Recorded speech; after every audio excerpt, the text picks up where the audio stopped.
District का पहला walnut processing unit आज स्कूल में लगा है और मुझे लगता है कि इससे पूरे इलाके को बहुत फायदा होने वाला है।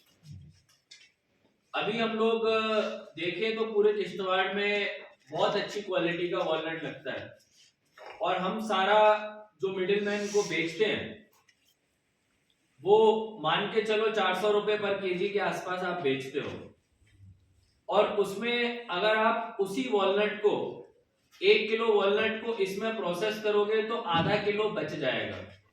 तो मान लो आपने 800 रुपए का वॉलनट डाला तो आपके पास 400 रुपए का वॉलनट बच गया, लेकिन उस वॉलनट के बचे हुए की वैल्यू ही 1600 रुपए के आसपास हो जाएगी। तो यानी कि आप ऑलमोस्ट डबल कर लोगे अपनी इनकम को जस्ट बाय प्रोसेसिंग। तो ये होती है प्रोसेसिंग की खूबी। अभी इसमें अगर वो उसको प्रोसेस करके बेचता है तो उससे उसको दुगना रेट मिलेगा।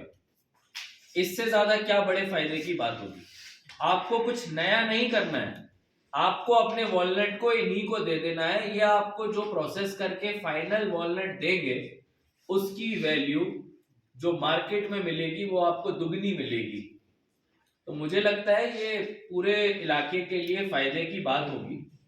और इसमें एक चीज ये भी ध्यान देने की है कि जो इन्होंने पैकेजिंग यूनिट लगाया हुआ है, अभी हम लोग एक किश्तवाड़ का गिफ्ट बॉक्स बना रहे हैं जिसमें कि हम किश्तवाड़ का काला जीरा, सैफरन और हमारा जो हनी होता है और उसके साथ साथ बॉक्स बना के रखेंगे। और उसके लिए हम लोग चाहते हैं कि कुछ पैकेज अच्छे आइटम हमको डिजाइन होके मिल जाए। मेरी दरख्वास्त रहेगी हॉर्टिकल्चर डिपार्टमेंट से कि आप इन यूनिट्स के थ्रू अगर आप हमको पैकेज करके देते हैं तो हम इनसे माल डायरेक्ट खरीद लेंगे, because we will be requiring it to put in our gift box. तो उससे भी इनका पैकेजिंग का एक सोर्स ऑफ इनकम तुरंत निकल जाएगा। जो मार्केट में बेचना है वो तो मैंने आपको बताया ही। और उसके अलावा ये प्रोसेसिंग यूनिट्स की जो सब्सिडी है जो वुमेन को 60% मिलती है और बाकियों को 50%, ये बहुत ही बड़ा एक गवर्नमेंट की तरफ से रिलीफ है। 10 लाख रुपए का जो मशीन है आपको 5 लाख रुपए या 4 लाख रुपए में मिल रहा है। और उसमें अगर हम फायदा नहीं उठाएंगे, पीछे रह जाएंगे तो हमारा नुकसान, क्योंकि वॉलनट की खेती तो आप लोग कई सालों से कर रहे हो।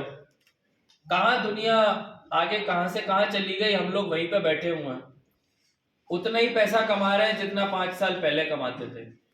तो आज हमने थोड़ा सा अपने माइंडसेट को बदलना है। कुछ ऐसी चीजें जो आपकी खेती बाड़ी से जुड़ी है जिसमें आप अच्छे हो, आप सब समझते हो कब कैसे क्या लगाना है, किस मिट्टी में कैसे काम करना है, कम से कम उसमें तो आप नई नई चीजों के साथ आगे बढ़िए, क्योंकि डिपार्टमेंट आपके साथ खड़ा हुआ है। और सरपंच साहिबा से मेरी रिक्वेस्ट है कि इनको एक हम बिल्डिंग आइडेंटिफाई करवा दें रेंटल के लिए। उसके साथ साथ इन्होंने मुझे जो सड़क की बात बताई वो भी हम पीडब्ल्यूडी के साथ टेकअप कर लेंगे।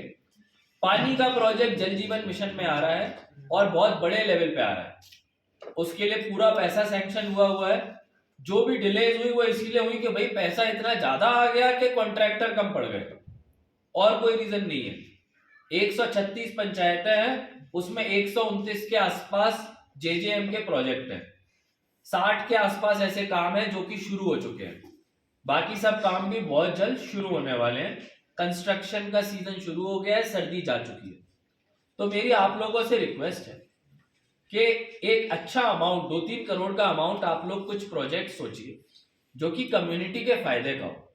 अब उसमें सड़क और पानी पे नहीं जाना है क्योंकि वो स्कीमें अलग चलती हैं। टीचर और डॉक्टर की वैकेंसी अलग चलती है, वो आरआर प्लान के अंदर नहीं आता है। आप पक्कल डूल के इलाके के आरआर प्लान के लोग हैं। आप सभी अगर अपने लाइवलीहुड को इंप्रूव करने के लिए, जैसे नागसेनी का एग्जांपल लेता हूं, नागसेनी में आरआर प्लान में हमने क्या क्या काम लिए। इनकी कुछ एसटी बस्तियां थी जो कि बहुत दूर थी, वहां बिजली नहीं जाती थी, तो वहां पे हमने बिजली पावर ट्रांसमिशन का काम ले लिया। अभी आज या कल ही उस काम का टेंडर हो रहा है। इनके यहाँ पे खेलने की जगह नहीं थी तो इन्होंने एक बहुत बड़ा इंडोर स्पोर्ट्स स्टेडियम ले लिया जो पूरे डिस्ट्रिक्ट में पहला होगा। इनके यहाँ पे एप्पल बहुत होता था, तो हॉर्टिकल्चर वाले अभी NHPC के कॉम्प्लेक्स में जमीन ढूंढ के आए हैं, वहां पे ये कोल्ड स्टोरेज यूनिट लगा रहे हैं, जैसे हमारे कश्मीर में होते हैं, जहाँ पे आप अपने एप्पल को 4-5 महीना रख सकते हो, वॉलनट को रख सकते हो, और उसके बाद मार्केट में जब अच्छा रेट हो जाए उसको बेच सकते हो। उसके साथ साथ इन्होंने अपने इरिगेशन पूल, जो इनके कनाल है, पानी के जो नहर है, जो कई सालों से बंद पड़े हुए थे, किसी ने बनाए 1980 में इरिगेशन डिपार्टमेंट ने, उनको इन्होंने फिर से रिवाइव करने के लिए पैसा डाल दिया। रूरल कनेक्टिविटी में कई सारी सड़कें जो कि कच्ची थी, इन्होंने उसमें पेवर ब्लॉक डलवा दिए। इनके यहाँ पे जो स्कूल्स की बिल्डिंगों की खस्ता हालत थी, उस दिन हम गए थे पत्थर नेकी में इन्होंने एक अच्छी बिल्डिंग का उस दिन प्रोविजन करवा लिया। उसी तरह से अभी एक उसी में लाइब्रेरी बन जाएगी और 3-4 और स्कूलों में बिल्डिंग अच्छी बन जाएंगी। तो कहने का मतलब यह है कि आप लोगों ने अपना प्लान अगर अच्छा बनाया और ये सोचा कि भाई एरिया के डेवलपमेंट के लिए क्या फायदेमंद है, तो बहुत सारी चीजें की जा सकती हैं। और मैं तो कहता हूं कि हॉर्टिकल्चर में भी हम लोग आरआर प्लान को दे सकते हैं। तो अगर आपको लगता है एग्रीकल्चर हॉर्टिकल्चर में कोई एक लाइवलीहुड एक्टिविटी एक ऐसी कराई जाए जिससे कि फार्मर्स और वुमेन ग्रुप्स को फायदा मिले, तो उसके लिए भी ऑप्शन ओपन है।